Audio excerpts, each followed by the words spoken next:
Do you ever look back and say, I wish I would have known that about dealing with tenants once you've already done it?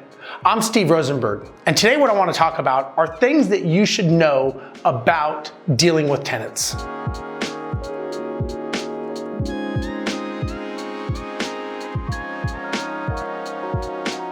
First of all, you want to remember that you're running a business. You are not there to be their friends. I would suggest that you want to be firm, but you want to be fair with tenants.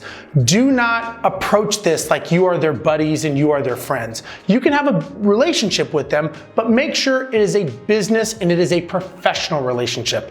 I don't recommend that you become friends on Facebook or social media with them. I recommend you always keep it professional and always keep structure in place to how you're going to interact with your tenant. Next thing I would say is don't always try to be right. Remember, the tenant is living in that property. They've got family in the property. There's a lot of emotions. Sometimes those emotions can boil up. Just because you own the structure does not mean that you own what's going on inside of the property, which really is someone's life. And you want to be very respectful of that. And you want to make sure that you do not intrude upon a tenant and that you treat them correctly. Because at the end of the day, you're running a business and that business needs income. That income comes from your tenants paying rent. So again, don't try to be right all the time because you own the property. Remember, business is business and you can be right on your own time, but don't let it affect your revenue that's coming in. Next thing I would say is if you put it in your lease agreement, you better be prepared to enforce it. Do not put scary things in your lease because you want to scare the tenant from maybe calling in a service ticket item or maybe having late fees that you don't enforce. The thing about a lease agreement is it is a bilateral contract that you sign and the tenant signs. You do not have the right to put things in a lease agreement and then not enforce them. This is a contract that they are bound to and you are bound to. If the tenant does not perform per the lease agreement, you have to perform and you have to enforce the contract. You don't get to decide when you charge late fees and don't charge late fees. The lease agreement decides that. This could really come back and hurt you down the road, that even if you do something nice and let a tenant slide on your rent, you could have set a precedent with your lease agreement that now you cannot charge them rent because you didn't charge them one time, depending on a judge and what the judge says. More importantly, if you don't charge one tenant late fees, but you charge your other ones, it can be construed as discrimination or fair housing violation. So remember, if you put it in your lease, be firm, but be fair, and don't just put things in there to scare the tenant. That's not the reason you have the lease agreement. The lease agreement is to make sure that everybody abides by the contract. Next thing I wish I would have known about dealing with tenants is setting up proper expectations when it comes to the security deposit. Always remember that when you have a security deposit, that is not your money.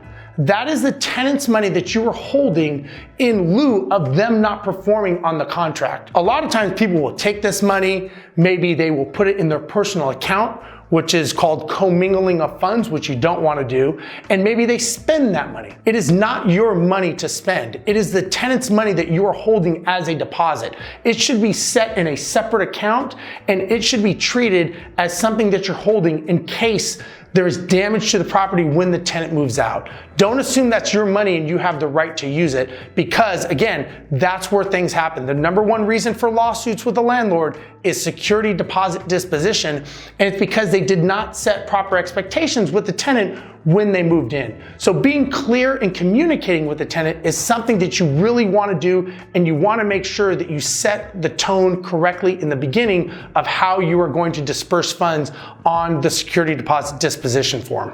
Next thing I wish I would have known is not to get trapped into what tenants are telling me and not getting involved in their personal life. I've had a lot of landlords that come to me and they get wrapped up in the personal situation of a tenant, and they maybe loan them money.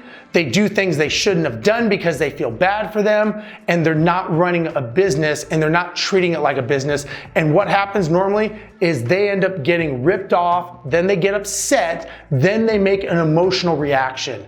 I've never known anyone that makes an emotional knee-jerk reaction and they're glad that they did it. Normally, they wish they wouldn't have said what they said. They wish they wouldn't have done what they've done. I've known landlords that have actually gotten into fist fights with tenants and then have had restraining orders against them for their own rental property that they cannot even go there because they were so emotionally angry about what they thought that they were mistreated on. So again, do not get emotionally involved with the tenant situation. It's a business and you want to treat it as such. The next thing I would say is understand that it is your obligation to take care of this property and make sure that it's being taken care of. Think about it this way. You own a business and you are the CEO of that business.